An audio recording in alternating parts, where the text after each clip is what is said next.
지역지리 파트인데 정신 차려. 너 자다 왔지? 지역지리 파트 같은 경우에는 문제가 일단은 딱 이거 지역지리다 하고 확 나오는 게 아니라 뭔가 백지도랑 섞여 나온다거나 기후나 아니면은 우리 앞에 살펴봤던 경제 파트에서 섞여 나온다거나 이렇게 섞여 나와요. 그래서 중요한 거 위주로 살펴보시면 되고 개념들은 다 중복됩니다. 이 지역에 적용되는 것들만 이제 살펴보시면 돼요. 조금 더 디테일하게 들어간다고 보면 되겠죠. 자, 먼저 우리가 알아볼 거는 몬순아시아랑 오세아니아인데 여기 교과서에서는 이 아시아를 어떻게 나누냐면 몬순아시아랑 건조아시아 두 군데로 나눠요. 자, 몬순아시아 같은 경우에는 어디를 구성하고 있냐면 동아시아, 동남아시아, 그리고 남부아시아 이 세 군데를 묶어놓은 거야. 그리고 건조아시아는 중앙아시아랑 서남아시아 얘들을 묶어놓은 거. 그래서 이거를 약간 기후적 특성에 따라 묶은 건데 이 몬순아시아의 특징이 뭐냐면 계절풍의 영향을 받는다는 거예요. 계절풍. 이 몬순이 계절풍이라는 뜻이니까 건조아시아는 전부 다 건조기후가 나타나는 곳이라고 보면 돼요. 그래서 이 두 군데로 나눠보게 되면은 일단 각각의 특징들만 간단하게 정리를 해보면 동아시아 하면은 어떤 나라들? 한, 중, 일. 우리나라를 포함한 한중일이 있는 거겠죠. 그리고 동남아시아 같은 경우에는 우리 동아시아보다는 조금 더 덥고 그리고 개발도상국 비율이 높죠. 그래서 대표적인 국가가 뭐 필리핀이나 뭐 베트남이나 뭐 인도네시아 뭐 이런 나라들이 등등등 있다고 보면 돼요. 자, 남부아시아 같은 경우에는 인도를 비롯한 인도 주변에 있는 뭐 네팔, 뭐 부탄 이런 친구들이 있는 거죠. 그래서 이런 몬순아시아 같은 경우에는 대체적으로 전부 다 벼농사를 짓고 있고 벼농사를 짓고 있기 때문에 인구가 많다는 특징을 가지고 있어요. 인구가 매우 많다라는 거. 이런 특징들을 가지고 있으니까 먼저 이 몬순아시아의 자연환경부터 간단하게 살펴보겠습니다. 자, 몬순아시아 같은 경우에는 계절풍의 영향을 주로 받습니다. 이 계절풍이라는 거는 우리 중위도 지역의 대륙 동안에 위치하기 때문에 나타나는 건데 계절풍의 영향을 받지만 열대기후, 건조기후, 온대기후, 냉대기후가 이제 한꺼번에 뭐 잘 나타나는 지역들도 있지만 공통적인 특성은 계절풍의 영향을 받는다. 그럼 계절풍이라는 건 뭐냐? 계절풍은 여름과 겨울 계절별로 풍향과 특징이 달라지는 바람을 계절풍이라 부르죠. 그래서 여름철, 겨울철에는 이제 여름에는 해양에서 대륙으로 바람이 불기 때문에 기온이 높고 습한, 고온다습한 바람이 불어요. 그래서 여름철이라고 할 수 있는 우리 북반구니까 7, 8월 달에는 비가 많이 내리는 우기가 형성됩니다. 우기뿐만 아니라 이런 여름철에는 또 태풍도 영향을 주게 됩니다. 태풍의 영향을 받는다. 자, 겨울철 같은 경우에는 대륙 내부에서 해양으로 부는 북풍 계열의 바람이 불기 때문에 차갑고 그리고 건조한 바람이 불어요. 그래서 한랭 건조한 바람이 불고 여기 열대기후가 나타나는 쪽에는 완전히 추운 바람까지는 아니고 그냥 건조한 바람이 불겠죠. 미지근하고 건조한 바람이 부는데 그래서 이때는 건기가 형성됩니다. 그래서 우리 동아시아 지역, 그러니까 대륙의 동안 쪽에 위치한 몬순아시아 지역 같은 경우는 여름과 겨울에 강수량 차이가 뚜렷하게 나타난다는 게 특징이에요. 뚜렷하게 나타난다. 그래서 1월과 7월에 강수량 분포의 차이를 보면은 이런 식으로 나옵니다. 자, 그래서 1월 달에는 허옇게 나타나죠. 대륙 쪽에서 바람이 불기 때문에 건조한 바람이 부는다. 수분을 머금지 않은 건조한 바람이 불기 때문에 비가 안 오는데 7월 달 같은 경우는 남쪽에서 바람이 불기 때문에 따뜻하고 습한 바람이 불어서 비를 많이 뿌리게 되는 거죠. 그 중에서 우리가 특징적으로 알아둬야 될 것들은 어디가 있냐면 자, 먼저 여기 적도 부근에 위치한 국가들 적도 부근 이 영도선을 기준으로 있는 이 인도네시아라는 나라가 있죠. 인도네시아. 자, 인도네시아 같은 경우는 몬순 기후의 영향을 받기는 받지만 얘는 적도 부근에 위치하고 있기 때문에 열대 수륜 기온인 AF가 나타나는 곳이죠. 그렇기 때문에 여기는 우기와 건기가 따로 구별되기가 어렵습니다. 물론 7월 달에 비가 더 많이 내리긴 하지만 보통은 AF 지역이기 때문에 7월이든 1월이든 둘 다 비가 내리는 곳이라는 거 알아주면 되겠고요. 자, 또 한 가지는 여기 인도랑 인도차이나 반도 쪽에 여기 쑥 들어간 부분, 이 부분이 있을 거예요. 이 부분. 자, 이 부분 같은 경우에는 아삼 지방이라고 부르기도 하는데, 그러니까 인도의 북동부 또는 방글라데시 쪽에 위치하고 있는 곳인데, 이 아삼 지방은 한반도래. 지구상에서 가장 비가 많이 내리는 최다우지입니다. 지구상에서 비가 가장 많이 내리는 곳이야.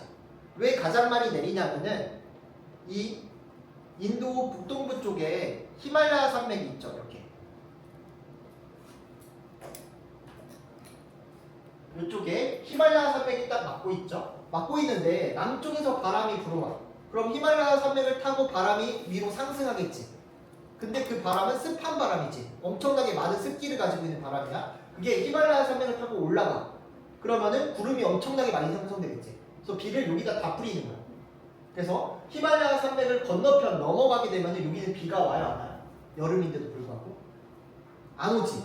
히말라야 산맥에 비그늘이기 때문에 여기는 비가 안 오는 거야. 그래서 대륙 내부로 들어가게 되면 비가 안 오게 된다. 건조기후가 나타나고 해안의 면에 있는 지역들 같은 경우는 비가 여름철에 많이 집중된다는 거 확인할 수가 있습니다. 그래서 어쨌든 공통점은 계절풍의 영향을 받는다는 거예요. 인도네시아를 제외하고. 자, 지형도 보게 되면요. 일단 동아시아, 동남아시아, 남부아시아의 지형들이 조금은 차이가 있는데 동아시아 하면 이쪽 지역을 생각하시면 됩니다. 중국, 우리나라, 일본. 자, 중국 같은 경우에 중국을 자세히 볼 필요가 있는데 중국은 서쪽에 고원과 산지가 분포하고 있고요. 동쪽에 평야가 위치하고 있어요. 우리나라 같은 경우는 동쪽이 높고 서쪽이 낮잖아. 근데 중국은 여기 히말라야 산맥과 겹쳐져 있는 여기 부분이 산지고 여기가 평야야. 그래서 서쪽이 높고 동쪽이 낮은 형태로 구성되게 됩니다. 자, 그러면은 니네가 중국 사람이야? 산지가 있는 히말라야 산맥이 있는 이쪽에 서쪽에 살래? 아니면 해안가 쪽에 살래? 해안가 쪽에 살겠지. 또 중국의 대부분의 도시들은 해안가를 중심으로 이렇게 발달하게 됩니다. 해안가를 중심으로 발달할 수밖에 없다.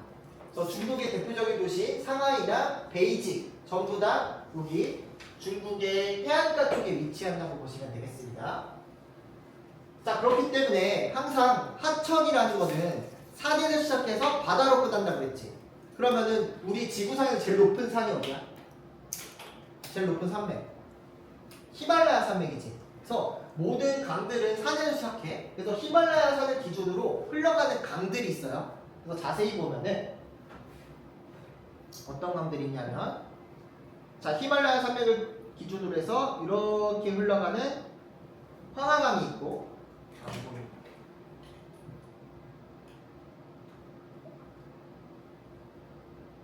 황하강, 그리고 이렇게 흘러가는 창장강, 예전에 양쯔강이라 불렀던 건데 이제는 창장강이라 불러요. 그래서 황하강과 창장강이 있고요. 그리고 히말라야 산맥에서 또 시작되는 이렇게 흐르는 메콩강이 있고, 그리고 히말라야 산맥에서 시작되는 힌두교의 성지 겐지스강이 있고, 또 히말라야 산맥에서 시작해서 흘러가는 인더스강이 있어요. 이 중에서도 이 창장강 같은 경우, 황하강 같은 경우에는 황하 문명의 발산지로 유명하죠. 그래서 황하가 4대 문명 중에 하나죠. 그리고 이 인더스강도 4대 문명 중에 하나죠. 즉 우리는 농사를 짓기 위해서는 물도 필요하고 평평한 땅도 필요하죠. 그런 조건들을 잘 갖춘 곳이 하천 주변에 있는 평야예요. 그렇기 때문에 인더스강이나 황하강 같은 데서는 4대 문명이 발달하기 좋은 조건이었다. 농사 짓기 좋은 조건이었다는 거. 그래서 중국 같은 경우에는 서쪽이 높고 동쪽이 낮다. 그래서 우리가 주요 히말라야산 주변 지역은 당연히 다 산이기 때문에 사람들이 많이 산다 안 산다? 안 산다 라는 거 알아주시면 될 것 같아요. 그래서 강 같은 경우에도 좀 알아봤습니다.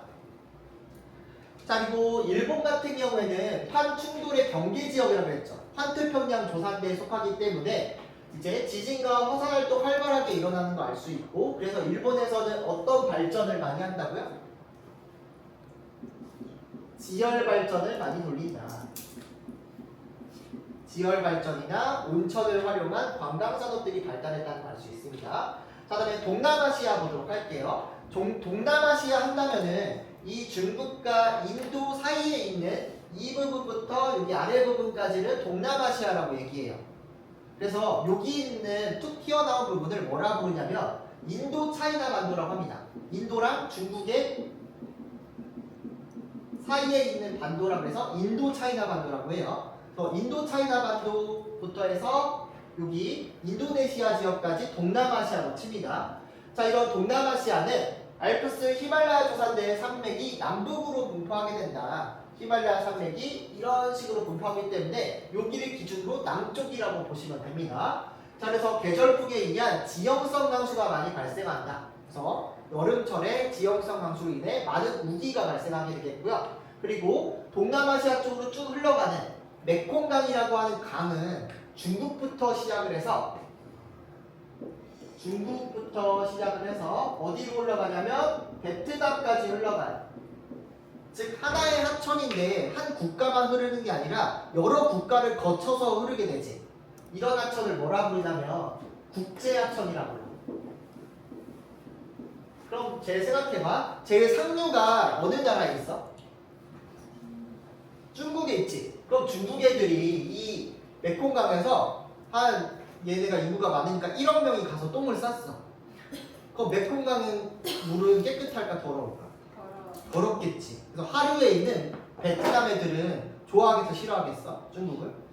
싫어할 수밖에 없는 거야. 게다가 또 중국 애들이 메콩강에다가 상류에다가 댐을 만들어. 댐이라는 건 물을 가둬놓는 거잖아. 그럼 메콩강 하류에는 물이 많아질까 적어질까? 적어지겠지. 그래서 이 메콩강을 가지고 중국하고 베트남하고 여기 주변에는 캄보디아나 타이 이런 애들이랑 싸우는 거야. 그래서 메콩강을 둘러싼 이 동남아시아의 갈등도 알아주시면 되겠고요. 자, 다음에 남부아시아 같은 경우에는 인도를 중심으로 하고 있는 그 주변 국가들을 얘기하게 되는데 북부에는 히말라야 산맥부터 시작된 겐지스강의 주변에 충적평야가 주로 발달하고 있는 지역이에요. 그래서 이 인도 같은 경우에 이렇게 세모나게 생겼는데 보면은 위쪽, 북동부 쪽은 산이고 밑에는 거의 평지라고 보면 됩니다. 자, 평지니까 얘네들은 농사기가 좋아요, 나빠요? 농사짓기가 평지니까 좋아요. 좋겠죠. 그래서 여기 농업이 발달할 수밖에 없다는 거. 그래서 주요 지형들 알아봤고요. 그래서 산도 우리가 잘 생각해보면은 히말라야 산맥 쪽 여기만 산이 있고 나머지는 평지가 있다.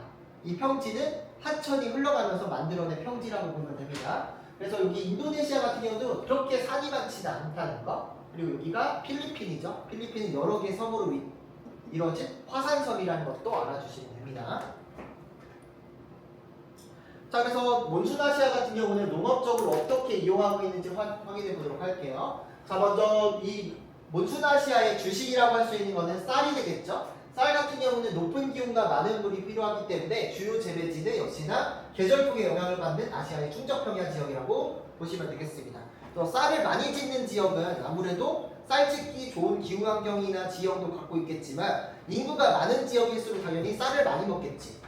인구가 많은 지역 어디가 있어? 중국이나 인도 같은 데에서 쌀을 많이 재배할 수밖에 없겠죠. 그리고 얘네들은 높은 기온과 많은 물이 필요해요. 그렇기 때문에 몬순아시아 중에서도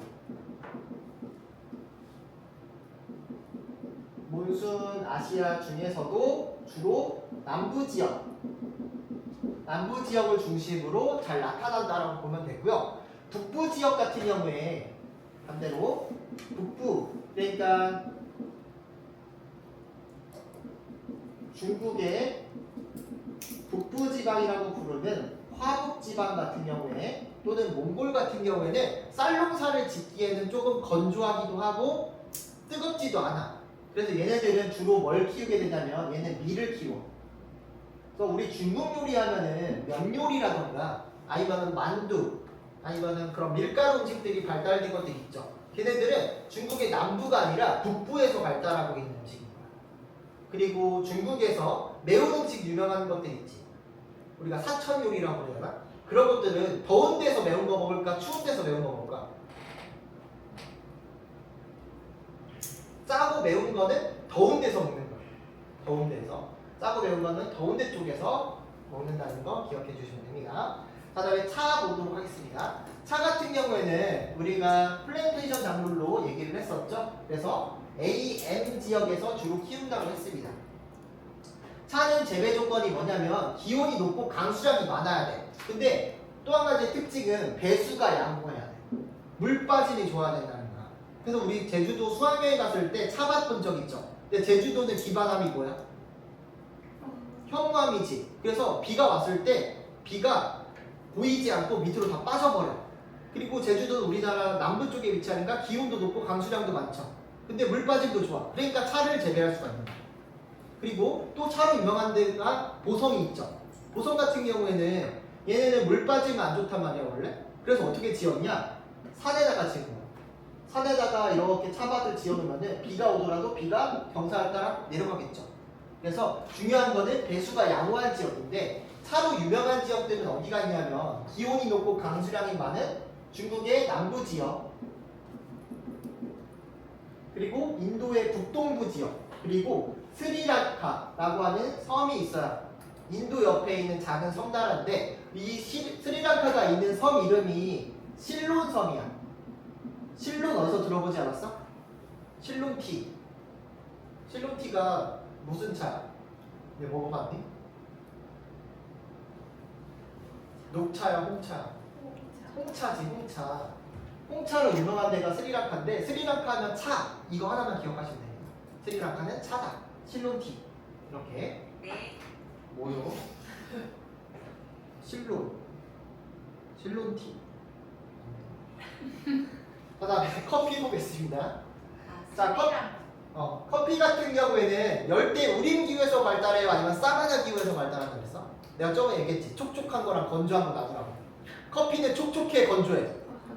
건조하지. 원두 건조하지. 그래서 얘는 주로 AW 지역에서 생산을 해. 근데 AW랑 비슷한 거, 우기랑 공기가 뚜렷한 게 AM이 나타나는 곳이죠. 그래서 커피는 이런 우기랑 공기가 뚜렷한 곳에서 생산하게 되는데 주로 열대랑 아열대 기후의 플랜테이션 형태로 재배하게 됩니다. 근데 이 커피로 유명한 데가 어디냐면 바로 베트남이에요.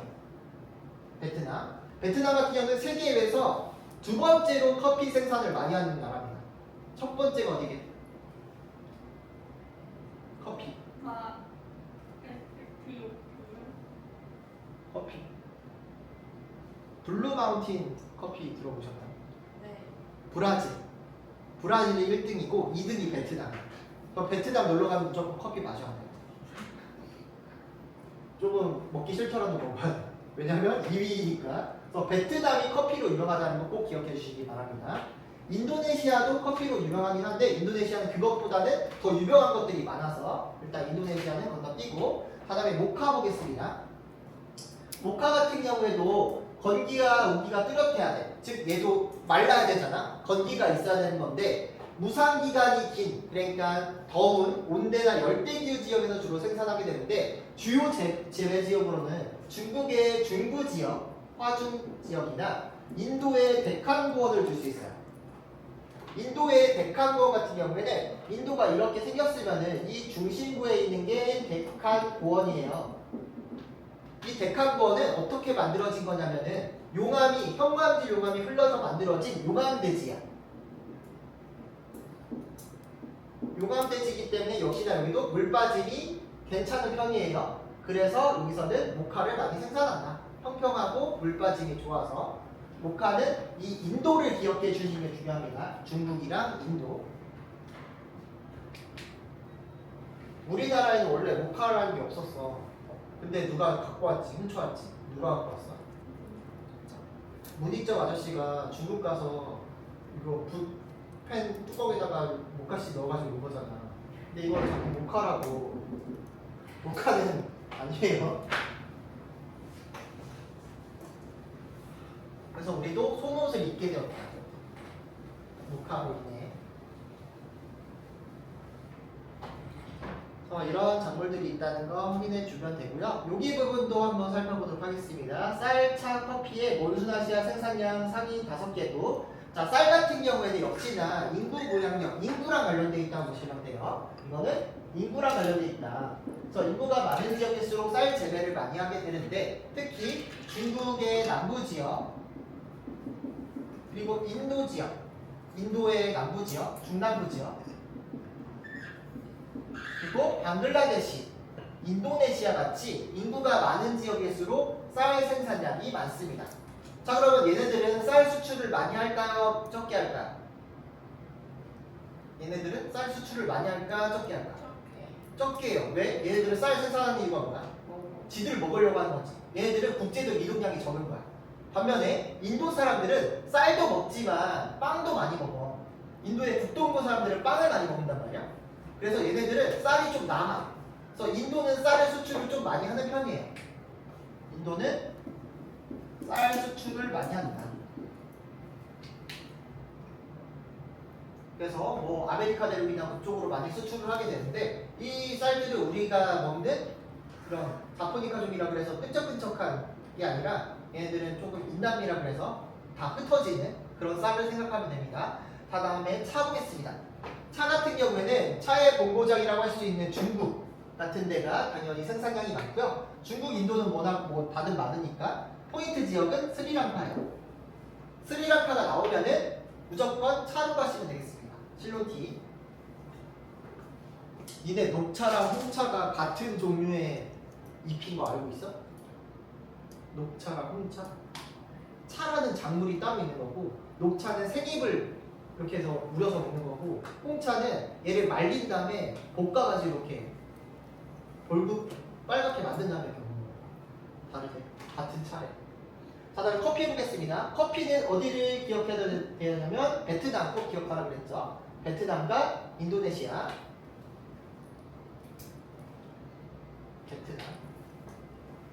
베트남에 유명한 커피가 하나 있는데 이거 고양이가 먹은 다음에 똥 싸는 거 있죠. 사양 커피 뭐 이런 거.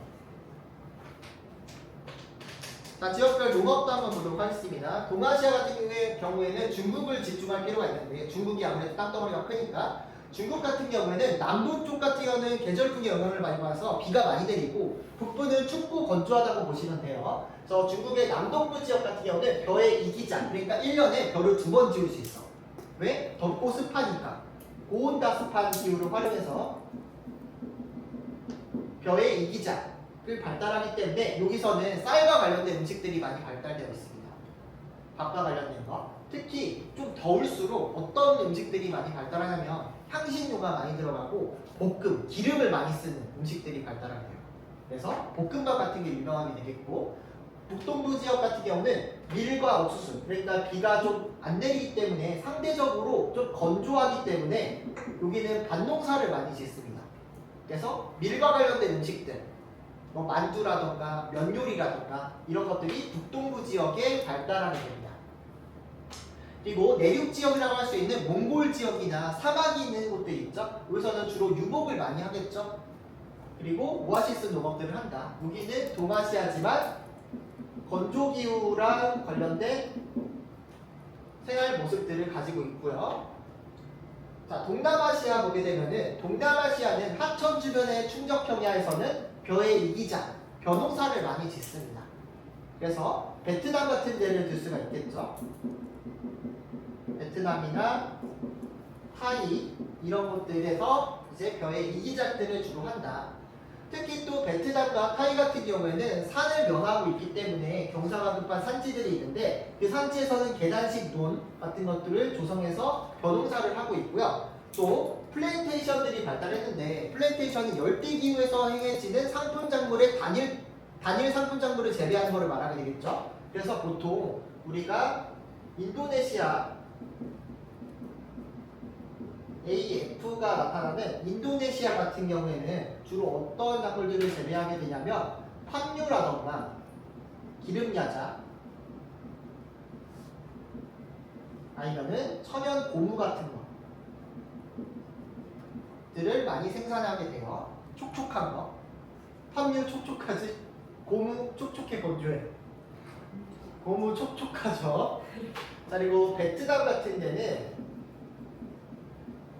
앱이 주로 나타나기 때문에 커피 같은 거. 그리고 스리랑카 같은데 스리랑카, 인도 뭐 이런 데들은 차를 재배한다 라고 보면 됩니다. 이런 것들은 플랜테이션 농업으로 발달하게 되었다. 그럼 얘네들이 이런 농업들을 지네 스스로 우리는 팜유만 전 세계적으로 생산을 해야지, 베트남이 우리는 커피를 무조건 생산해야지 뭐 이렇게 생각했을까? 인도도 우리는 밥 같은 거 생각하지 말고 차만 생산해야지 이렇게 생각 안 했겠지. 얘네들 역시나 유럽의 식민 지배를 받는 과정에서 플랜테이션 농업이 도입되게 된 거예요. 그 다음에 남부아시아 같은 경우에는 겐지스강 하류나 인도의 해안가를 따라서는 벼농사를 짓고요. 백한구원에는 모카, 그리고 북서부 지역은 밀농사를 짓는다고 생각하면 됩니다. 그래서 인도 사람들은 쌀도 많이 먹지만 빵도 많이 먹는다 라고 보시면 돼요. 그러니까 아시아 지역의 특징은 따뜻하고 습한 곳은 벼농사, 위쪽에 춥고 건조한 데는 밀농사, 벼농사, 밀농사, 벼농사, 밀농사 나타나는 거다. 우리나라도 똑같아. 우리나라에서 남한 쪽은 벼농사 짓기가 좋아. 평야가 많아서. 우리나라의 북한 지역 같은 경우에는 산이 많고 추우니까 밀농사를 많이 짓는 거야. 밀농사나 옥수수나 감자나 이런 거 키우는 거지. 이렇게 보시면 되겠습니다. 넘어가서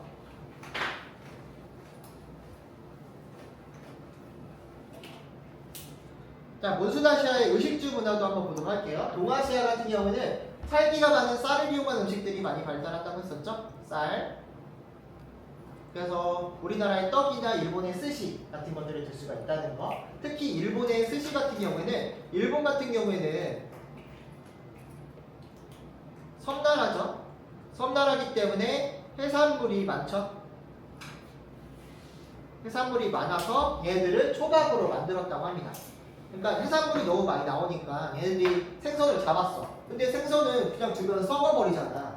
그래서 생선을 오랫동안 보관하기 위해서 밥에다가 생선에 소금을 친 다음에 밥에 재워놓은 거야. 그러다 보니까 생선이 발효가 되면서 약간 시큼한 맛이 난 거지. 그래서 밥에 좀 시큼한 맛이 배어졌어. 소금도 쳤어. 그 다음에 생선 꺼낸 다음에 생선을 그냥 올려서 먹었어. 맛있어. 오이시 해가지고 스시 된 거야. 그렇게 된 거고. 자, 동남아시아 같은 경우는 나달의 길이가 길고 찰기가 적은 쌀을 향신료를 많이 들어간다. 이 향신료 같은 경우에는 우리 뭐 고추라던가 후추 뭐 이런 것들이 들어가게 되는데, 이 같은 경우에는 더운 곳일수록 열대기후 쪽에서 많이 쓰는 방식이에요. 자, 왜 그러냐면은 여기는 날씨가 덥기 때문에 음식이 쉽게 상하죠. 그렇기 때문에 향신료를 넣게 되면은 짜고 매우면은 쉽게 상하지가 않지. 그래서 그거를 활용해서 먹는 거야. 그래서 베트남의 퍼 같은 경우는 이게 쌀국수죠. 쌀국수고, 인도네시아의 나시고레 같은 경우는 볶음밥인데 열대기후에서는 향신료와 기름을 많이 써요. 볶은 거. 그래야지 오랫동안 음식이 상하지 않고 유지가 되니까. 그래서 뭔가 음식 문제가 나왔는데 얘가 향신료가 많이 들어갔다, 기름을 이용해서 볶았다 이런 얘기 나오면은 여기 날씨 덥구나 이렇게 가는 거야. 날씨가 추워지면은 점점 생으로 먹습니다. 날씨가 점점 추워지면은 얘가 상하지가 않으니까 생으로 많이 먹어. 특히 저기 한대기후, 툰드라기후 가면 아예 그냥 술록을 생으로 먹잖아. 그것처럼 아래로 갈수록 뜨겁게 조리를 많이 하고 위로 갈수록 생으로 많이 먹는다. 자, 산지 지역 같은 경우는 유목을 통해 얻은 고기와 젖을 이용한 음식들이 많이 발달하게 되는데, 특히 중국의 서부 지역에, 남서부 지역에 티베트 지역이 있어. 여기가 어디냐면 히말라야 산맥이 있는 곳이야. 히말라야 산맥 쪽 같은 경우는 산이 많으니까 농사를 지을 수가 있어, 없어? 없지. 그래서 유목을 통해서, 이 유목을 통해 사냥이나 양 같은 거를 유목하는 거야. 양, 명소 이런 애들 있지. 이런 애들을 통해서 얻은 고기와 젖을 이용한 음식들이 발달했다. 또 보통 우리가 중국 요리 하면은 양고기 요리도 유명하잖아. 그래서 양고기 같은 경우는 동부보다는 서부 쪽, 그러니까 몽골 있는 쪽을 우리가 양고기가 유명하다고 얘기해요. 그래서 우리가 보통 이런 양고기 음식들을 무슨 음식이라고 부르냐면 징기스칸 음식이라고 해요. 칭기스칸은 어느 나라라고 해요? 몽골이죠. 몽골에서 양을 많이 키우기 때문에 양고기를 이용한 구이 요리 이런 것들이 유명한데 그걸 칭기스칸 요리라고 합니다. 그래서 어떤 고기가 발달했는지 어떤 고기 음식이 발달했는지도 기억해 주시면 문제 풀 때 도움이 될 거예요. 그 다음에 전통 가옥도 문제 가끔 나오는데 딱 이것만 나옵니다. 4번 합장가옥, 고상가옥 이 세 가지만 나와요. 자 먼저 4번 같은 경우에는 어떻게 생겼냐면 자 이렇게 네모 형태로 집이 지어져 있는 걸 말이야. 그 가운데는 광장 같은 게 있는 거고 광장 같은 게 있고 집이 네모나게 구성되어 있는 건데 자 이거는 중국의 화북 지역에 나타나는 전통 가옥으로 겨울철 추위를 막기 위해서 미흡자 형태의 폐쇄적인 형태로 짓는 거야. 저런 벽으로 다 감싸져 있으니까 가운데 지역은 따뜻하겠지. 그 가운데 모여서 사람들이 노는 거야. 이렇게 같이 놀고 뭐 같이 밥도 먹고 하는 거죠. 자, 그리고 합장가옥 같은 경우는 일본의 다설지에서 발달하는 가옥인데 다설지니까 눈이 많이 내리죠. 눈이 많이 내리니까 지붕이 평평하면 돼, 안 돼?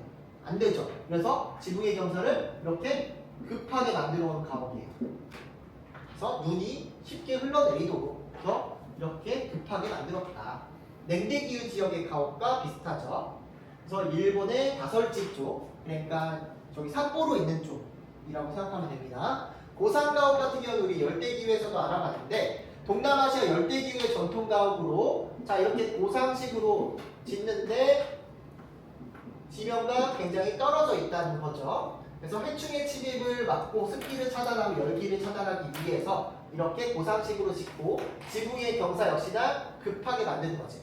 그래서 고상가옥은 지붕의 경사를 급하게 만드는 이유는 많은 비를 대비하기 위해서 합장가옥은 많은 눈을 대비하기 위해서 이렇게 지붕이 다르다. 이 세 가지만 기억하시면 됩니다. 가끔 문제 나와요. 슬슬 한번 나올 때 됐다. 전통 의복 같은 경우는 주변에서 쉽게 이용할 수 있는 재료를 활용하게 되는데 이 몬순아시아는 여름에는 덥고 겨울에는 그래도 쌀쌀하기 때문에 여름에는 통풍, 겨울에는 보온이 잘 되는 옷을 입는다. 그리고 지역별 전통 의복으로 중국의 치파오가 있죠. 치파오 어떻게 생긴지 알지? 남자 옷이야, 여자 옷이야? 여자 이렇게 있으면은 이렇게 옆에 있는 거 이렇게 생긴 거 이게 치파오죠. 자 그리고 인도의 사리와 도티 같은 경우는 좀 펑퍼짐하고 이렇게 머리 이상한 거 쓰고 뭐 이렇게 돼 있는 거 이렇게 돼 있는 거. 자 그리고 베트남의 아오자이는 아오자 어떻게 생겼지? 아오자이도 비슷하지 않나? 치파오랑? 뭐 이렇게 돼 있는 거? 이렇게 돼 있는 거. 치마 이렇게 빠져 있는 거. 뭐 이런 것들이 있다고 합니다. 특히 문제에 많이 나오는 게 뭐냐면 아오자이예요. 아오자이는 베트남으로 바로 연결을 해주셔야 됩니다. 나라까지 완전히 연결해줘야 돼요. 치파오도 마찬가지로 중국과 관련된 거니까 치파오랑 아오자이는 꼭 기억을 해주셔라.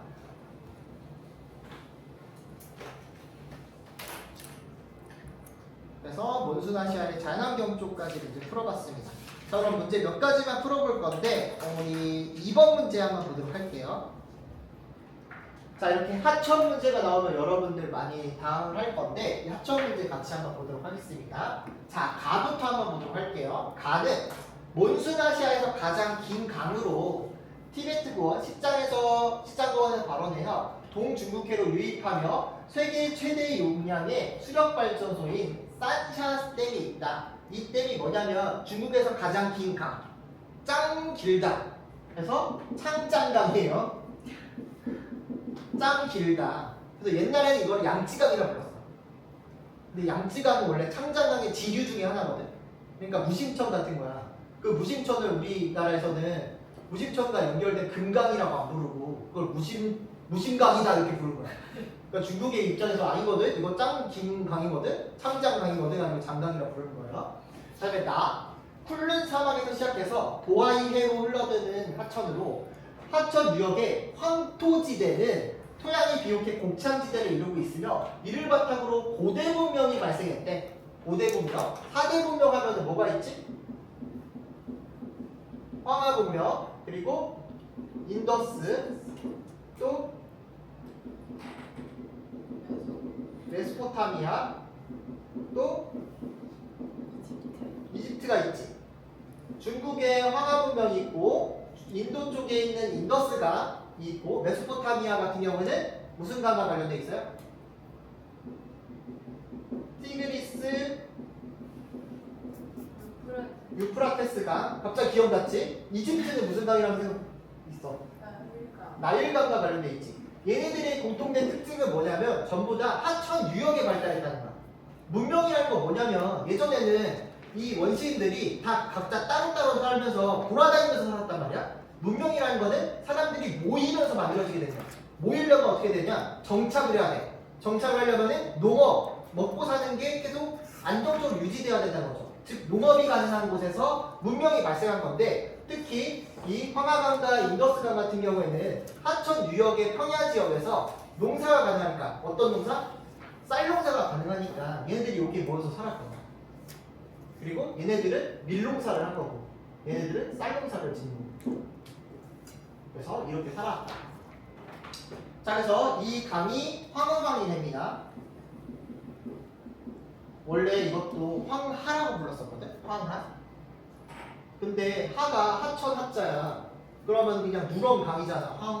황허잖아. 그래서 이거 이름은 그냥 황허강 이렇게 부르더라고. 황허강. 자, 다음 다.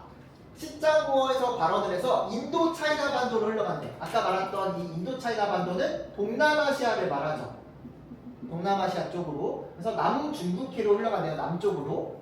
하루에는 9마리의 용이라는 뜻의 콜롱강으로 불리는데 물줄기가 지나서 삼각주를 지난대요. 이 강 이름이 바로 메콩강이에요. 메콩강은 문제 출제가 많이 되는 국제하천 중에 하나이기 때문에 잘 기억해 둬야 되는데 메콩강은 아까 얘기했듯이 중국을 거쳐서 이제 베트남까지 흘러가는 거죠. 그래서 상류는 중국이고 하류는 베트남인 거야. 그래서 이것 때문에 싸움이 많이 일어난다. 자, 나 인도의 북부를 동서로 가로질러 흐르되 남동으로 방향을 바꾸어 벵골반으로 흘러간다. 여기서 말하는 벵골반은 어디냐면은 인도가 있고 인도 차이나 반도가 이렇게 떨어진다고 했을 때 여기 쑥 들어간 부분 있지. 여기가 벵골반이야.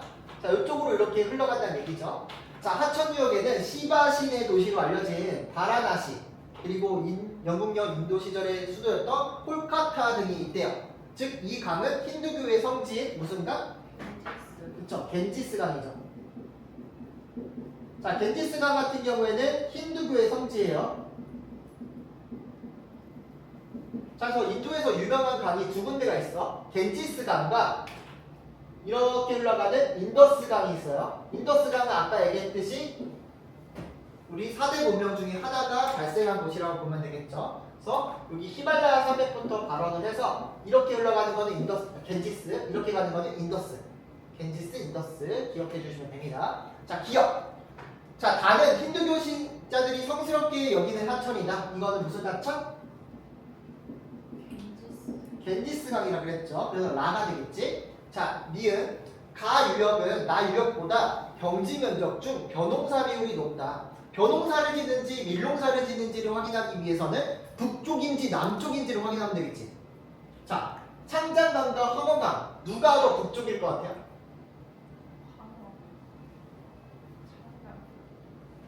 누가 더 북쪽일까? 황허강이? 왜? 어떻게 알았어? 아, 지도도 그렇지만 이 지문에서도 알 수 있어.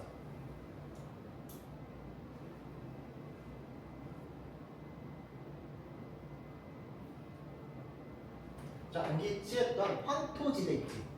그 지역에 풀들은 없고 황토로만 싹 있는 거야. 그렇다는 얘기는 여기는 식생이 자라기 어려운 환경이라는 거지. 건조하다는 걸 뜻하는 거야. 즉 북쪽으로 흐르는 황허강, 남쪽에서 쭉 흘러가는 거는 창장강 이렇게 보면 됩니다. 그래서 황허강 유역의 북쪽 지역 같은 경우에는 보통 밀농사를 많이 짓고 이 청장강 유역에서는 변홍사를 많이 지었다고 보시면 돼요. 그래서 가유역은 나유역보다 변홍사 면적 비율이 높다라고 보면 되겠죠. 게다가 청장강 쪽에서는 세계 최대 용량의 수력 발전소가 있대잖아. 즉 물이 많다는 걸 의미하겠지. 그래서 비가 많이 오는 곳이다 보니까 여기에서는 변홍사를 많이 짓는다. 이렇게 보면 됩니다. 자, 디귿. 가는 가보다 유역에 위치한 국가의 수가 많다. 가는 중국에서만 흐르지. 가나는 둘 다 중국에서만 흘러. 근데 메콩강은 아까 전에 여러 국가들을 거쳐간다고 그랬죠.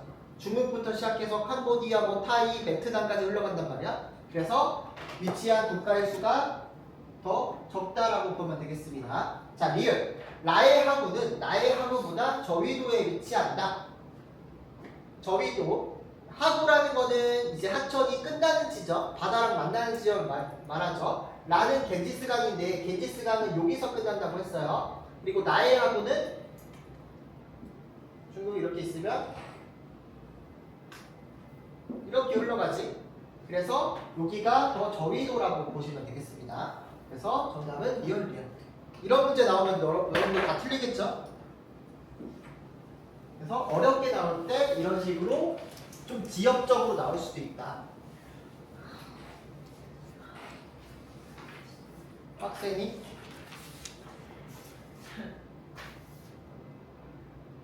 이것도 풀어봅시다. 3번. 쌀, 차, 커피 나와 있어요. 보니까 나라가 필리핀,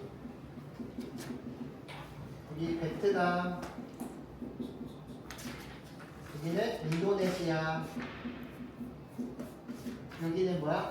실론섬이 있는 스리랑카.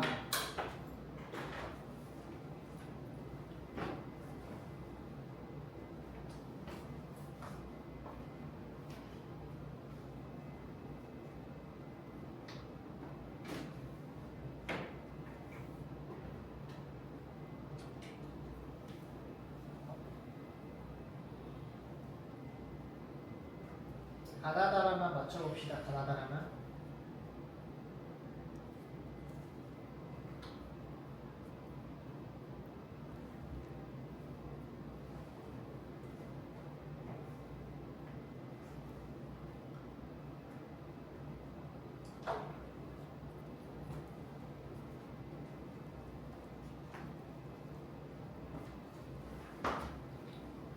가나다라만 맞춰봐.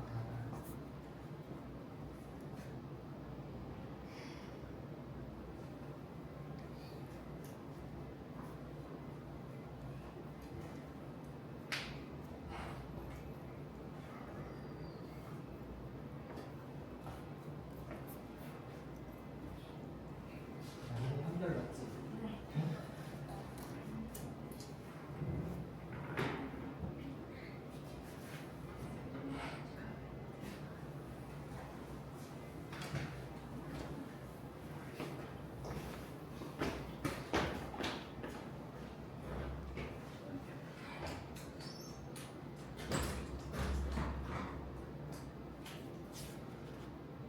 자, 한번 같이 볼게요. 자, 쌀, 차, 커피가 나와 있으니까 각각의 주요 생산국을 위주로 찾아보면 되겠죠.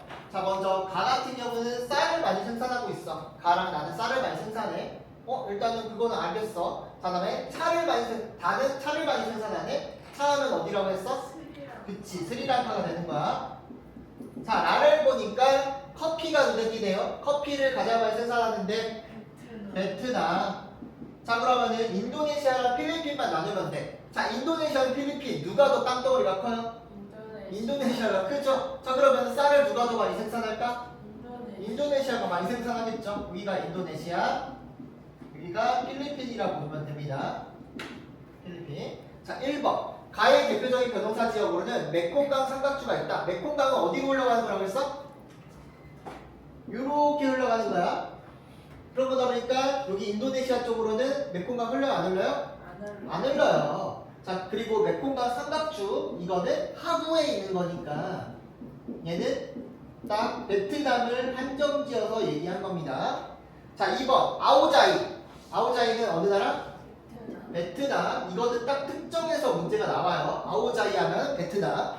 물론 필리핀에서도 아오자이 입을 수 있지. 하지만 베트남보다 아오자이는.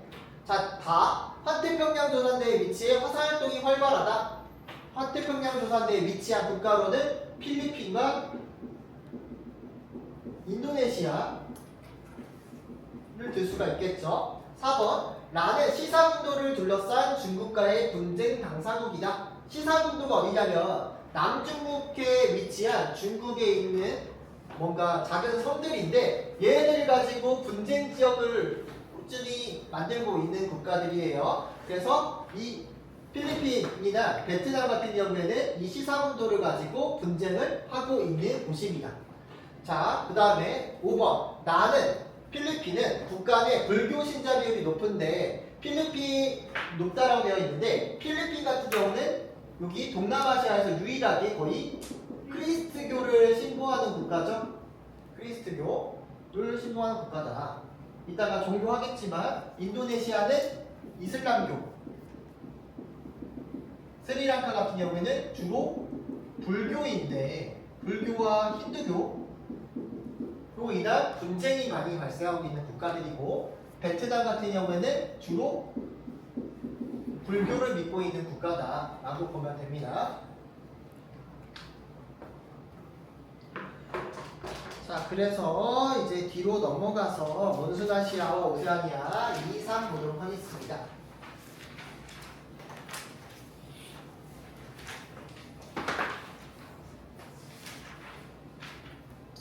근데 1에서 오세아니아 내용이 안 나왔나?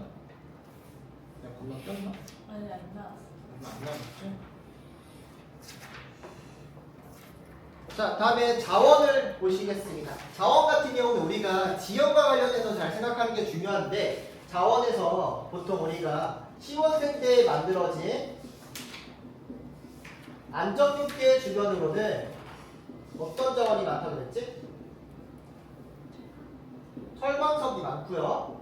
자, 그리고 모생대 때 만들어진 고기습곡 산지 주변에는 석탄이 많이 있다고 했습니다. 석탄.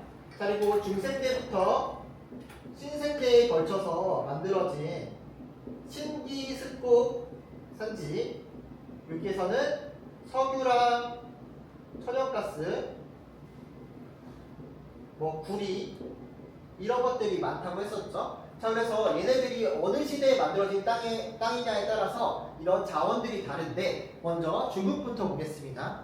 자, 중국 같은 경우에는 서남부 지역 같은 경우 히말라야 산맥들과 걸쳐져 있는 신기습곡 산지가 있기 때문에 천연가스 같은 자원들도 있어요. 천연가스나 석유도 있습니다. 서부 쪽으로. 그리고 동부 쪽으로는 고기습곡 산지가 같이 지나가고 있기 때문에 석탄과 철광석도 많이 있어요. 석탄과 철광석. 자, 그래서 중국은 석탄 중심의 에너지 소비 구조를 가졌다고 했었죠.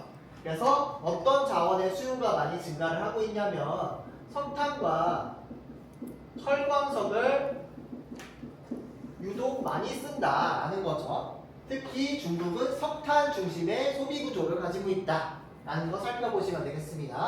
자, 그리고 동남과 남부아시아 쪽을 보게 되면은 석유랑 천연가스를 가진 나라들이 있어요. 어떤 나라들이 가졌냐면 인도네시아나 말레이시아 같이 환태평양 조산대에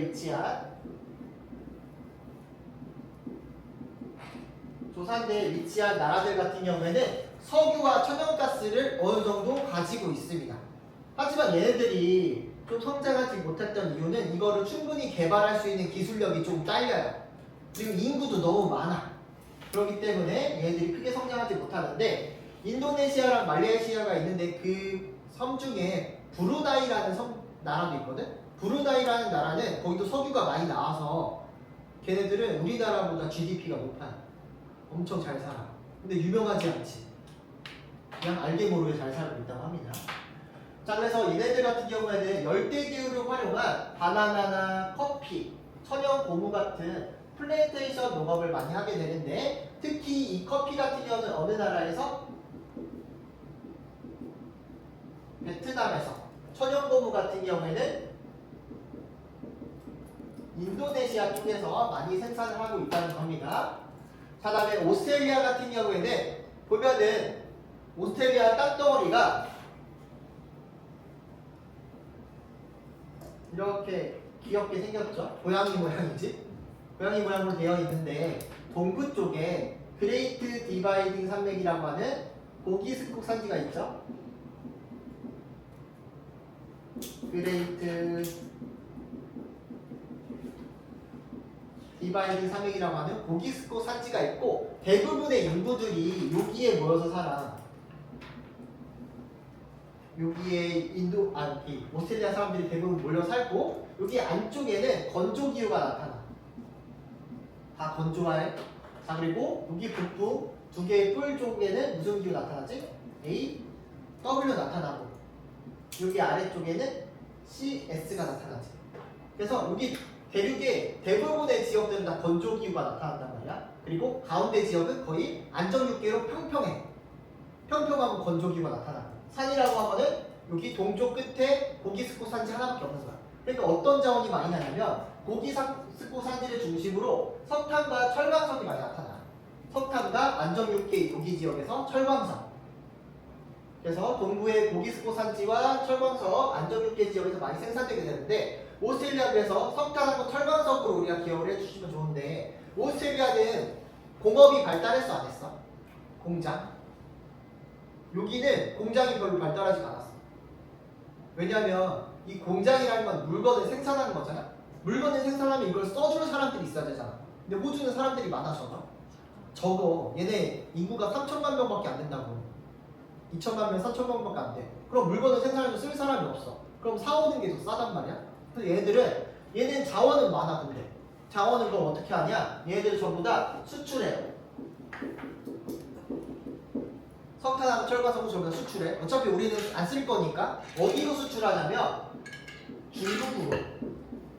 중국은 아까 얘기했듯이 석탄과 철광석을 많이 쓴다고 했지. 그래서 호주는 중국으로 석탄과 철광석을 엄청나게 많이 수출하는 거야. 중국이나 뭐 한국이나 일본 쪽으로도 수출을 많이 합니다. 근데 최근에 중국과 호주 간의 관계가 좋아요, 나빠요? 몰라요? 호주는 원래 누구의 식민지였어? 누구 거야? 호주 국기 봤어? 여기 왼쪽 상단에 영국 국기가 딱 있잖아. 미국도 마찬가지로 그랬잖아. 이것처럼 영국의 식민지란 말이야. 그래서 영국하고 호주랑 미국은 한 몸이야 원래. 한 몸뚜가 있는데 미국하고 중국하고 싸웠잖아. 무역전쟁 때문에 싸웠어. 그래서 영국 애들도 야 너 중국 애들한테 막 뭐라고 한 거야. 야 니네 중국 등신 같은 게 뭐 그러고 댕기냐? 라고 하니까 여기 호주도 옆에 껴있다가 그래 이 등신아 이렇게 한 거야. 그랬더니 중국 애들이 너 호주 놀러와 이러면서 막 욕을 한 거야. 그랬더니 호주가 그러면 니네 나라에 보내는 석탄 철광석 이제 안 보낼 거야? 그래서 중국이 야 맘대로 해. 우리도 석탄 철광석 얼마 해서 딱 끊어버렸어. 끊기고 나니까 중국 애들이 죽겠는 거야. 석탄 철광석 항상 수입해서 많이 썼는데 못 받는 거야. 그래서 중국의 그 공장이 완전 스톱이 된 적이 있어. 석탄하고 철광석이 부족해가지고. 그것 때문에 우리나라까지 경제에 영향을 주기도 하고 이런 거였죠. 어쨌든 이 호주는 중국 간의 경제적 관계가 엄청나게 유착이 많이 되어 있다라는 거 기억해 주시면 돼요. 그래서 주요 자원들 살펴봤습니다. 석유도 있고 석탄도 있고 이런 것들 많다.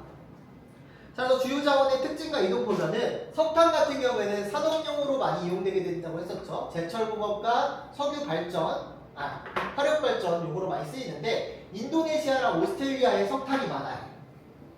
인도네시아랑 오스트레일리아에 석탄이 많이 있어요. 자, 그래서 공업이 발달한 동아시아 지역, 특히 중국 지역으로 중국이나 인도 쪽으로 많이 수출이 된다는 거죠. 중국하고 인도는 석탄 중심의 에너지 소비 구조를 가지고 있으니까 그래서 여기 몬순아시아 쪽은 석유보다는 석탄 중심의 에너지 소비 구조를 많이 가지고 있습니다. 우리나라랑 일본 제외하고는 거의 다 석탄 중심이다. 자, 철광석 같은 경우는 철강 등의 기초 소재로 이용되게 되는데 이것 역시나 오스트레일리아에서 제철 공업이 발달한 중국 그리고 한국, 일본으로 수출을 하고 있다는 거. 특히 중국이 주요 고객이라는 거. 자, 기타 자원으로는 천연고무와 팜유가 있는데 천연고무랑 팜유 둘 다 열대 우림기후 지역에서 주로 생산하는 것을 말하게 돼요. 특히 천연 고무 같은 경우에 타이나 인도네시아에서 동아시아 쪽으로 수출되게 되는데 이 천연 고무는 우리 중국이나 동남아시아 쪽 관광 가면 항상 사람들이 노인들에게 많이 판매하는 라텍스 같은 거 있죠. 그거 만드는 소재가 되는 거죠. 이게 천연 고무인데요. 하면 할머니 할아버지들이 이만큼 사가지고 가잖아. 그래서 동아시아 쪽으로 많이 수출된다는 거. 그리고 팜유 같은 경우에는 과자나 뭐 이런 것들 만들 때, 스낵 같은 거 만들 때 쓰이는 거죠. 특히 전 세계의 80%를 인도네시아에서 생산하고 있어요. 그래서 팜유를 만들어내기 위해서 기름야자 나무들을 엄청나게 많이 심어야 되는데 열대 밀림들을 다 밀어버리고 팜유 나무들을 막 세우고 있다는 거죠. 그것 때문에 누구의 서식지가 줄어든대? 오랑우탄이 막 줄어든다고 영어 지문에서 본 적이 있죠. 그래서 세계의 3분의 2를 팜유, 이 인도네시아에서 생산하고 있다. 맛있는 기름이죠. 식물성 기름. 그래서 팜유 얘기 나오면 무조건 인도네시아 가면 됩니다. 자, 다음에 중요한 거는 주요 국가의 산업 구조인데 이 부분이 좀 어렵습니다. 근데 이거를 산업 구조를 각 나라별로 다 외울 생각은 하지 말고요. 특징들 말고 쓰면 돼. 얘네가 1차 중심인지 2차 중심인지 이것만 기억하면 돼요. 자, 먼저 중국 보겠습니다. 자, 중국은 풍부한 지하자원과 노동력을 바탕으로 제조업이 빠르게 성장했어요. 이 성장한 거는 사실 90년대 때부터 성장했어. 그 이전에는 중국이 공산주의 국가다 보니까 다른 나라랑 거래를 하지 않았단 말이야. 그러다 보니까 얘네들끼리만 지들끼리 먹고 살 물건들만 주로 만들었었어. 그러다 보니까 경제가 발전하지 않았지. 그러니까 90년대 이후에 개방 정책을 쓰게 되면서 자본주의 국가들과 같이 거래를 하게 된 거야. 그러다 보니까 중국이 인건비가 워낙 싸니까 이거 생산을 중국한테 그냥 맡기면 훨씬 더 싼데? 라고 하면서 다른 나라에서 중국한테 공장을 다 맡겨버린 거야. 그러면서 빠르게 제조업으로 성장했다는 거죠. 그래서 개혁개방 정책을 통해 경제 특구를 중심으로 외국 자본들이 많이 유치하게 되겠고 최근에는 이런 처음에는 경공업 중심으로 성장을 하다가 이제는 그 다음에 이제 2000년대 들어와서는 중화학공업 그 다음에 이제 2010년대 이후에는 첨단 산업 분야가 급성장하게 되었죠. 특히 첨단 산업 분야를 선도하는 샤오미 같은 데들이 성장하게 된 거야. 그러니까 원래 공업의 발달 단계 하면은 처음에 경공업이 발달하게 돼. 경공업 다음에는 중화학공업이 발달하게 돼. 그 다음에 이제 첨단 산업이 발달하는 건데 자, 한중일은 같이 맞물려서 돌아갑니다. 자, 처음에 일본이 경공업이 발달했던 시기가 언제냐면 일제강점기 때야.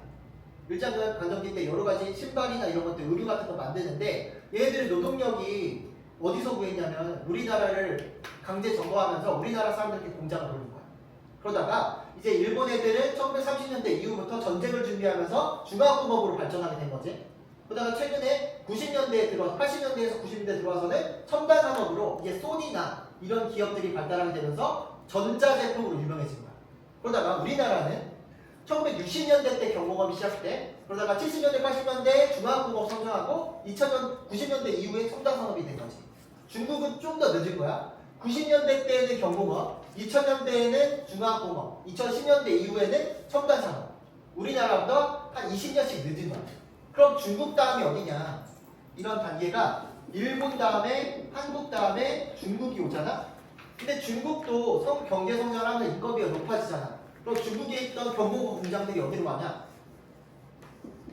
동남아로 가는 거야. 동남아 또는 인도 쪽으로 가는 거지. 그래서 지금 현재 중국은 첨단 산업이 많이 발달한 시기고 동남아는 경공업에서 이제 향후 10년 뒤면 얘네들도 중화공업이 발달할 거고 나중에는 첨단 산업이 발달한다는 거죠. 그럼 얘네 다음에 누가 될까? 동남아, 인도 다음에. 누가 인건비가 더 저렴할 것 같아? 세계에서. 여기 다음에 이제 아프리카가 아프리카에 애들이 만들겠죠. 이것처럼 이런 단계들을 생각하면 좀 편해요. 그래서 중국은 지금 현재 제조업도 많이 발달돼 있고 제조업, 그다음 2차 산업 여전히 발달돼 있고 그리고 최근에 첨단 산업도 많이 발달하고 있다. 첨단 산업도 2차 산업이 되겠습니다. 자, 다음에 일본 보겠습니다. 자, 일본 같은 경우는 우리나라랑 조금 환경이 비슷한데 원료의 해외 의존도가 높아요. 여기도 자원이 그렇게 많지가 않아. 그래서 가공무역이 주로 발달을 했습니다. 그러니까 원료를 수입해서 제품을 만든 다음에 수출하는 형태로 발달하게 되겠고, 높은 기술력을 바탕으로 첨단 산업들이 우리나라보다 더 일찍 90년대 때부터 발달했다고 보시면 돼요. 그리고 일본은 전 세계에서 GDP 순위로 따졌을 때 거의 3등에서 4등 정도 하거든. 미국, 중국 다음에 거의 일본 순으로 와. 그 정도로 선진국이기 때문에 생산자 서비스업이나 금융산업 같은 것들이 발달합니다. 그래서 도쿄 같은 경우는 최상위 세계 도시 중 하나죠. 그래서 일본은 이 동아시아 쪽에서 가장 잘 사는 국가일 수밖에 없다 라는 거. 근데 일본이 점차 지고 있지. 자, 다음 인도네시아 보겠습니다. 자, 인도네시아 같은 경우는 인구가 몇이지? 전 세계에서?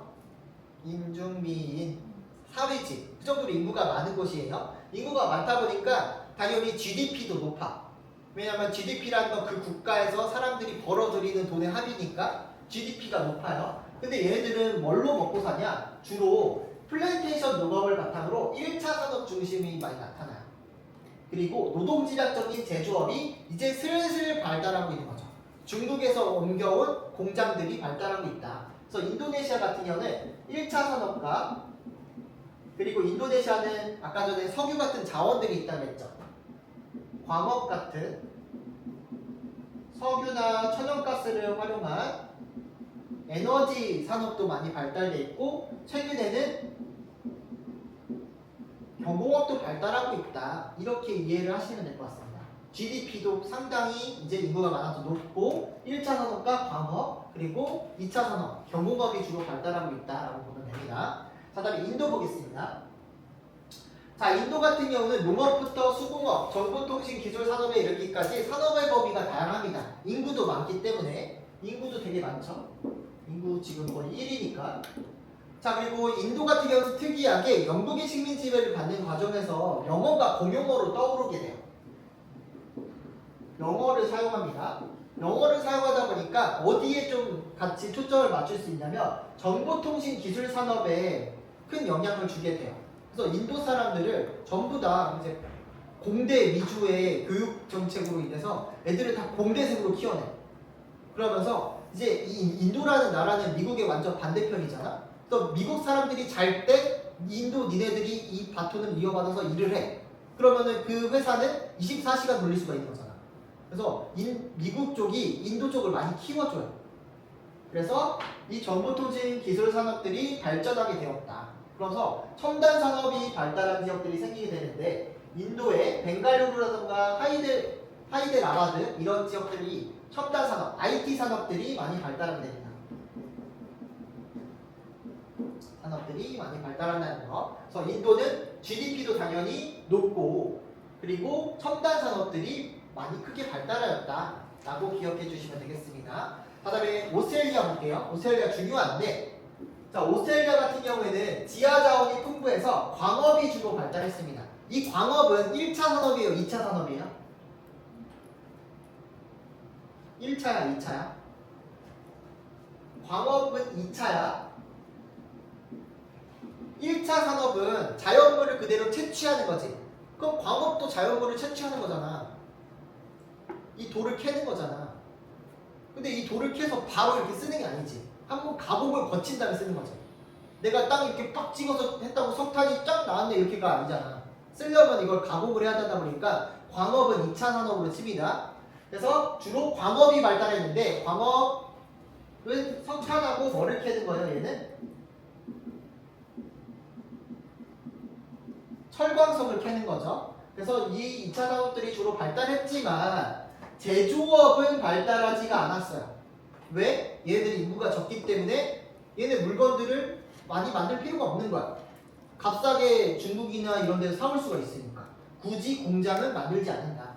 그래서 얘네들 같은 경우는 이런 철광석이나 석탄이나 밀이나 소고기, 양고기 이런 것들을 수출을 통해서 살고 있다.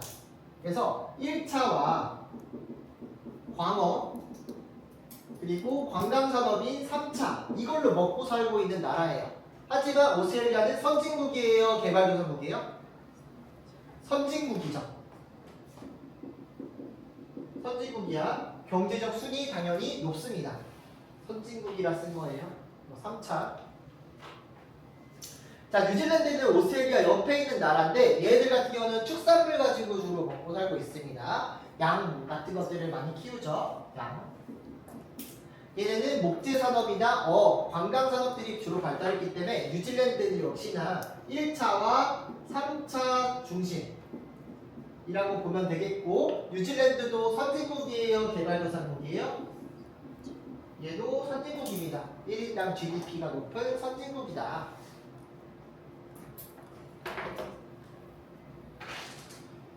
그래서 얘네들을 전부 다 산업구조로 외운 다음에 풀기보다는 그냥 흐름을 이해하면서 상대 비교를 하면서 문제를 푸는 게 더 중요합니다. 얘네들을 다 외우려고 하지 마세요.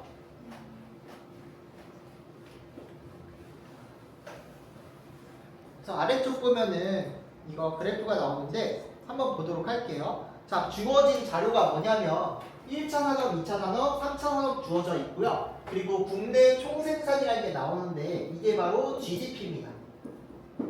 GDP.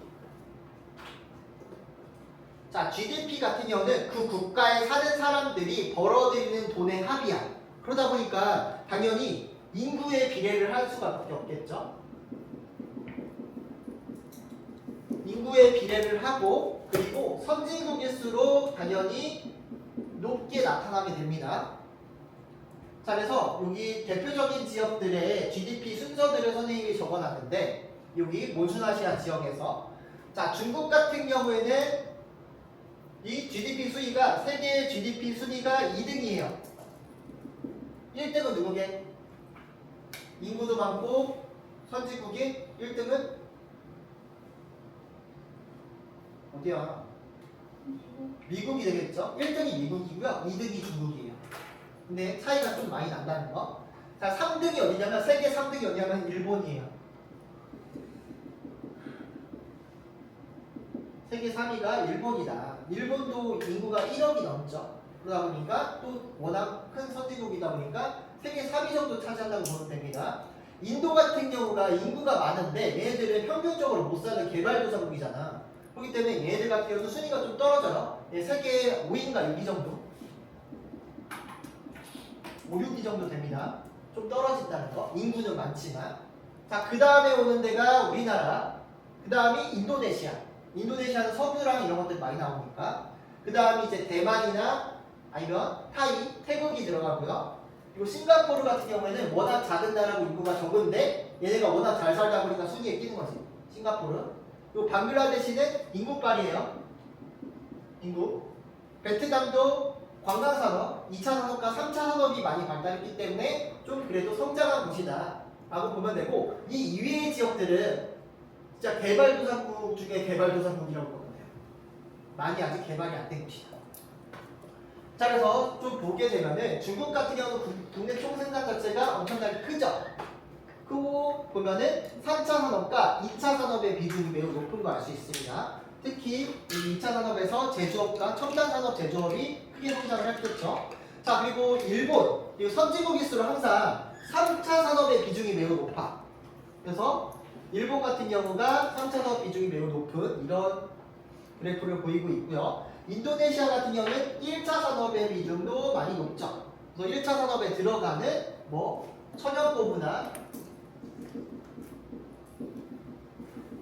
함유 이런 것들이 들어가고요. 인도네시아는 또 인건비도 저렴하기 때문에 경공업이 주로 발달했다. 그래서 여기가 선진국인지 개발도상국인지 파악할 때는 3차 산업, 1차 산업은 작고 3차 산업은 넓을 때 여기는 선진국으로 칩니다. 자, 그다음에 오스트레일리아 같은 경우에는 상대적으로 선진국인데도 불구하고 1차 산업 비중이 좀 높은 편이에요. 높은 편이고, 밀 같은 거, 밀이랑 양고기 같은 거 수출하겠죠. 아니면 양모 같은 거. 그리고 2차 산업에 해당하는 거는 얘네는 공업이 발달하지 않는다고 했는데 보면은 두께가 좀 있죠. 근데 얘네에 해당하는 2차 산업은 광업이에요. 광업. 즉 석탄하고 철광석 해서 보낸다고 보면 됩니다. 나머지 3차 산업은 선진국이기 때문에 꽤 높은 거라고 보면 됩니다. 그래서 얘네들은 진짜 다 외우려면은 다 못 외우니까 특징들만 좀 기억해 주면 돼요.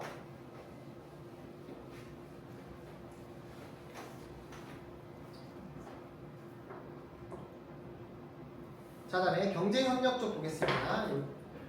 자, 여기 먼소나시아와 오세아니아 같은 경우에는 상호 보완성이 크다고 나와 있습니다.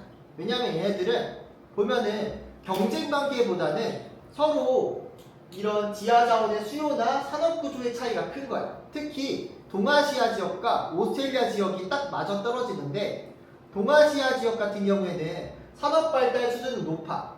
그러니까 2차, 3차 산업이 많이 발달돼 있고 특히 첨단 산업 같은 것들이 많이 발달한 거죠. 그러니까 동아시아는 중화학공업과 첨단 산업의 수준이 높은 거예요. 그런데 지하 자원은 좀 부족해. 사람도 많이 있고 그런데 지하 자원, 뭔가 물건을 만들 때 자원은 부족한 거야. 그거에 반해서 오스트레일리아 같은 경우는 지하 자원과 식량 자원은 많아. 근데 산업은 발달하지 않았어. 발달하지 않아. 자, 그래서 호주 같은 경우에는 얘네한테 이제 자원을 보내는 거고 동아시아 애들은 호주에게 이제 제품을 만들어서 수출을 하는 거죠. 자, 그러다 보니까 동아시아랑 호주랑 잘 맞아 떨어지죠. 그래서 상호 보완성이 높다라고 보면 됩니다. 그래서 몬수나시아는 지리적으로 인접한 오세아니아로부터 지하 자원을 수입하고 제품을 오세아니아로 수출하는 형태를 보이고 있다. 자, 그러다 보니까 이렇게 친하게 지내면 서로 이득이 되잖아. 그래서 영내 포괄적 경제 동반자 협정이라는 RCEF라는 걸 체결하게 돼요. 이 RCEF 같은 경우에는 어떤 나라들이 들어가냐면 동아시아 국가랑 한중일 그리고 동남아시아 국가연합이라고 해서 동남아시아에 있는 13개 국가가 만들어낸 아세안이라고 하는 연합이 있어. 얘네들과 이제 오세아니아랑 같이 협정을 맺어서 우리들끼리 거래를 할 때는 조금 무역을 별다른 절차 없이 무역의 자유화를 추진하자. 그리고 이런 상품뿐만 아니라 서비스나 투자 같은 경우에도 자유화를 추진하자라고 얘기를 한 거예요. 그래서 이거는 지금 진행 단계다라고 보면 됩니다. 마치 우리 유럽연합처럼 우리끼리 이렇게 같이 협약을 맺자라고 얘기한 거예요. 자, 그래서 중요한 거 여기 자료가 나오는데 오스트레일리아의 상품 무역의 비율이 나옵니다. 그래서 오스트레일리아 같은 경우는 수출하는 거는 보면은 철광석이나 석탄 그리고 육류 이런 것들을 주로 수출한다는 거죠. 특히 철광석과 석탄 같은 경우는 중국이나 일본이나 한국으로 많이 수출한다. 그래서 수입하는 건 뭐냐? 얘네는 공업이 발달하지가 않았으니까 기계류나 자동차 뭐 이런 제품들을 수입하고 있는 거죠. 그 얘네들은 공업이 발달이 미약하다. 즉 제조업이 발달이 떨어진다고 보면 됩니다. 그래서 이 몬수나시아 지역 쪽에서 사실 오스트레일리아가 빠지고 나면은 우리들끼리 거래하기는 좀 애매해. 왜냐면 동남아시아랑 우리랑 보면은 시기만 다를 뿐이지 같은 단계를 밟아가고 있단 말이야. 그래서 우리들끼리 거래하기는 애매한 거야. 자원이 전부 다 없어 별로. 근데 다들 노동력만 넘쳐. 뭐 이런 거라서 되게 애매한데 오스트레일리아가 끼게 되면서 조금 상호 보완적인 관계가 조성되었다 라고 보면 됩니다. 자, 마지막으로는 이제 문화 파트인데요. 종교 쪽으로 보도록 하겠습니다. 자, 이런 몬수나시아 지역은 종교의 다양성이 가장 큰 곳이에요.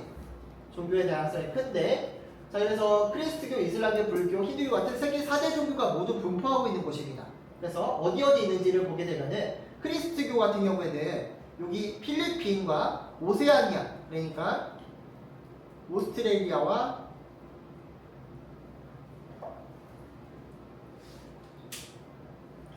뉴질랜드에서는 크리스트교를 주로 믿는데 특히 필리핀 같은 경우에서는 스페인의 식민 지배를 받는 과정에서 이 크리스트교 중에서도 가톨릭교가 주로 들어오게 돼요. 근데 오세아니아에 해당하는 오스트레일리아랑 뉴질랜드는 미국의 영향을 많이 받았기 때문에 개신교가 많이 들어왔습니다. 조금은 차이 있다는 거. 자, 다음에 이슬람교 같은 경우에는 서남아시아 쪽에 많이 나타날 것 같지만 오히려 이 몬순아시아 지역에서 이슬람교 신자 수가 더 많아요.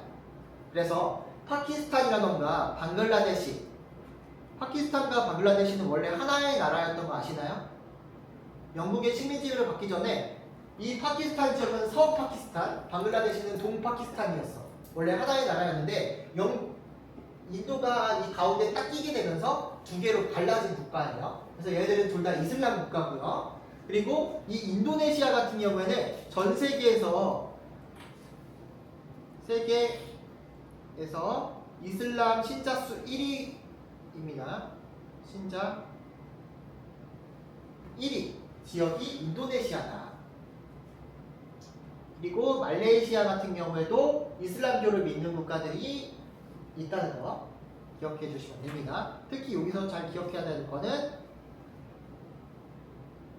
여기 인도네시아를 꼭 기억해 주세요.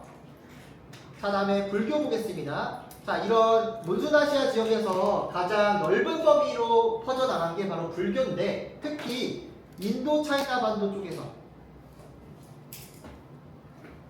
쪽에서 많이 나타난다고 보시면 돼요. 대표적인 국가로는 미얀마라던가 타이, 캄보디아, 라오스, 스리랑카 같은 경우가 있는데 특히 여기 스리랑카 같은 경우에는 인도 옆에 위치하고 있죠. 인도 옆에 위치하고 있기 때문에 스리랑카에는 이런 불교가 대다수인데 소수의 힌두교를 믿고 있는 사람들이 있어요. 이들 간의 갈등들이 벌어지고 있는 곳입니다.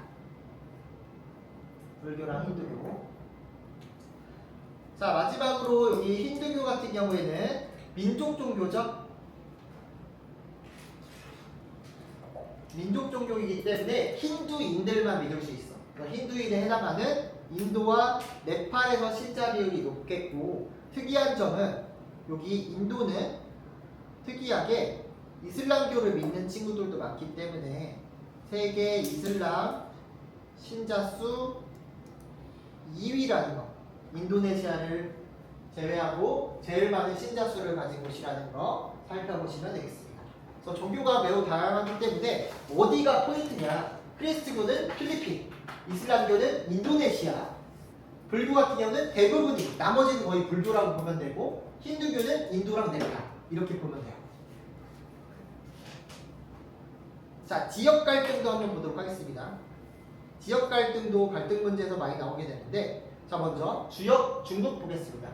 자, 중국 같은 경우에는 하나의 나라처럼 보이지만 여러 개의 종족으로 구성되어 있는 나라예요. 그래서 다수를 차지하고 있는 한족이 있고요. 한족이 있고 여러 소수민족들이 있는데 이런 소수민족의 독립을 막기 위해서 얘네들끼리 그냥 자치를 해라 라고 해서 나눠놓습니다. 그래서 여러 자치지구가 있는데 대표적인 자치지구로는 시장, 티베트 자치지구랑 신장 위구르 자치지구가 있어요. 시장 자치지구 같은 경우에는 티베트 쪽, 그러니까 히말라야 산맥 쪽, 중국의 남서부 지역을 말하고요. 신장 위구르 지역 같은 경우는 중국의 북동부 지역을 말하게 되는데 여기 티베트 같은 경우에는 닥터 스트레인지가 그 마법 배우러 가는 데 있잖아. 거기가 티베트 거기야. 그렇고 신장 위구르 지역은 뭔가 중국이지만 이슬람교를 믿고 있는 지역이거든. 서양인처럼 생겼어. 중앙아시아 지역처럼 생긴 곳이야. 그래서 얘네들끼리 문화도 다르고 종교도 약간 다르다 보니까 독립을 하려고 하지만 중국이 독립시켜주겠어?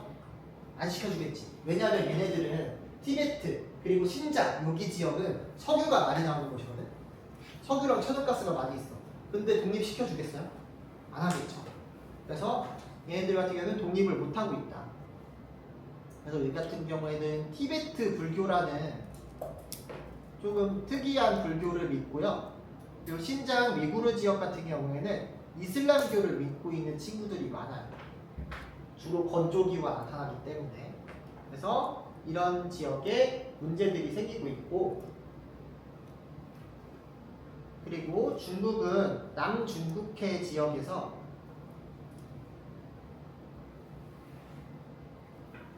영토 분쟁들을 겪고 있는데, 시사군도와 난사군도라고 하는 곳에서 이제 영토 분쟁들을 많이 하고 있습니다. 중국 특징이 뭐야? 다른 나라 가지고 다 자기 거라고 해요. 그래서 바다에 있는 이런 섬들, 시사와 난사의 군도들이 있는데, 이런 섬들이 있는데 얘네들을 막 가지려고 한다라는 거. 자, 동남아시아의 분쟁 지역으로는 또 두 지역 기억하시면 됩니다. 필리핀의 민다나오 섬이라는 곳이 있어요. 필리핀 아까 무슨 종교라고 그랬죠? 크리스트교라고 했지. 근데 여기에 인도네시아 쪽과 가까운 곳에서 이슬람교를 믿고 있는 사람들이 있어. 그래서 크리스트교랑 이슬람교의 분쟁 지역입니다. 그래서 여기는 필리핀 남부에 있는 크리스트교랑 이슬람교의 분쟁 지역이고요. 그리고 미얀마는 불교 국가죠. 미얀마는 불교 국가인데 이슬람교를 믿고 있는 로힝야족이라고 있어. 로힝야. 그래서 얘는 불교 대 이슬람이다. 필리핀은 크리스트교 대 이슬람, 이렇게 보면 됩니다. 그래서 중요한 거는 누구랑 싸우는지만 기억하면 돼요. 크리스트교, 이슬람, 불교, 이슬람, 이렇게. 자, 남부아시아 같은 경우에는 힌두교를 믿고 있는 인도와 이슬람교를 믿고 있는 파키스탄 간의 분쟁 지역이 있어요. 그리고 불교를 믿는 스리랑카로 구분되게 되는데, 이걸로 인한 종교 분쟁 지역이 많이 발생합니다. 특히 영국 때문인데, 거의 카슈미르 지역 같은 경우에는 힌두교를 믿고 있는 인도랑 이슬람교를 믿고 있는 파키스탄의 갈등 지역이에요. 그래서 여기는 힌두교 대 이슬람. 자, 그리고 스리랑카 같은 경우는 불교를 믿고 있는 신할리즈족과 힌두교를 믿는 타밀족. 그래서 얘는 불교 대 힌두교 라고 보면 됩니다. 그래서 사실 이런 종교 갈등 문제가 나왔다 하면은 얘네들의 위치를 잘 볼 필요가 있어. 위치를 보고서 얘네는 원래 무슨 종교를 믿는데 어떤 종교를 믿는 것과 가까워. 그러면 그 종교를 믿는 애들이 들어오겠지. 그로 인한 갈등 문제로 해석을 하시는 게 중요해요. 그 주변 지역을 봐라. 자, 마지막으로 오세아니아 같은 경우는 원주민들 간의 갈등들이 많이 벌어집니다. 오스트레일리아의 원주민 이름은 뭐라고 부르냐면은 이제 에버리진이라고 불러요. 그리고 뉴질랜드의 원주민은 마오리족입니다. 그래서 이런 민족 이름만 기억하시면 됩니다. 오세아니아는. 이러면은 모든 문제 모든 내용에 대해서 다뤄봤고요. 문제 하나만 풀어보도록 할게요.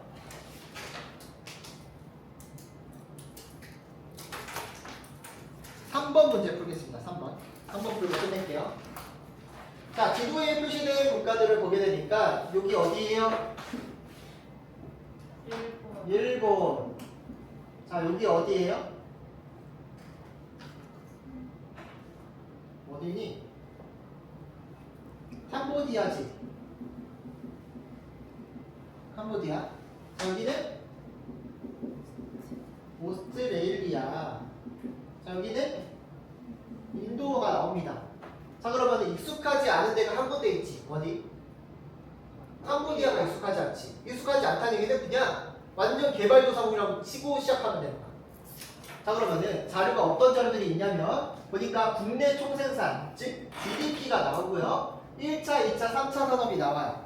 아까 얘기했듯이 3차 산업의 비중이 높을수록 얘네는 선진국이야, 개발도상국이야. 선진국이라고 그랬고, 국내 총생산은 인구도 비례를 하고 선진국일수록 높다고 했죠. 일단 여기 국가들 중에서 국내 총생산, GDP가 가장 높은 국가가 어디일까요?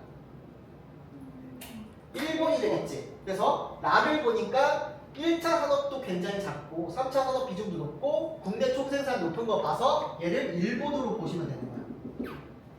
일본. 자, 그 다음에 이런 국내 총생산이 가장 낮은 데는 어디로 보는 거야? 제일 못 사는 데 찾아 되는 거지. 어디가 제일 못 살겠어? 익숙하지 않은 캄보디아가 여기에 속하게 됩니다.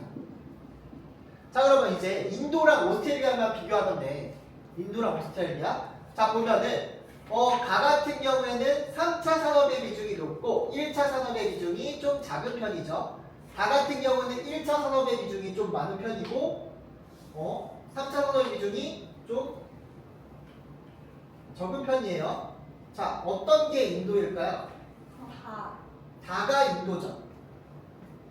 보면은 GDP가 높은데 이거는 인구빨로 높은 거지. 인구빨로 높은데 보면 1차 산업의 비중이 몇 높은 걸 알 수 있죠. 이거 보고 찾아내고 3차 산업과 2차 산업이 있긴 있지만 이 오스트레일리아 같은 경우에는 인구가 좀 적고 이 2차 산업은 광업으로 먹고 사는 나라이기 때문에 여기를 오스트레일리아로 보시면 되겠습니다. 자, 1번. 가에는 첨단 산업이 발달한 벵갈루루가 있다. 벵갈루루는 어느 나라라 그랬죠? 인도. 자, 나의 원주민에는 에버리지니가 있다. 에버리지니는 어느 나라? 오스트레일리아. 자, 다는 나보다 도시화율이 높다. 인도랑 일본 비교했을 때 도시화율은 누가 더 높겠어? 선진국인 일본이 더 높겠죠. 자, 라는 가보다 2차 산업 내 제조업 생산의 비율이 높다. 라는 가보다 오스트레일리아는 2차 산업에서 제조업보다는 광업 중심, 일본은 첨단 산업이 많이 발달했다 보니까 제조업 생산의 비율 높겠죠. 자, 가 라준 국가 내 불교 신자 비율은 누가 제일 높을까요? 인도 차이나 반도에 속한 캄보디아가 높게 나타나겠다. 이렇게 푸시면 되겠습니다.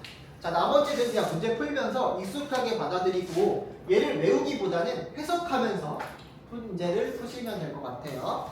그래서 오늘은 여기 원순아시아까지 전부 다 맞춰봤고요. 내일 이제 건조아시아랑 북아프리카 그리고 유럽까지 나가보도록 하겠습니다.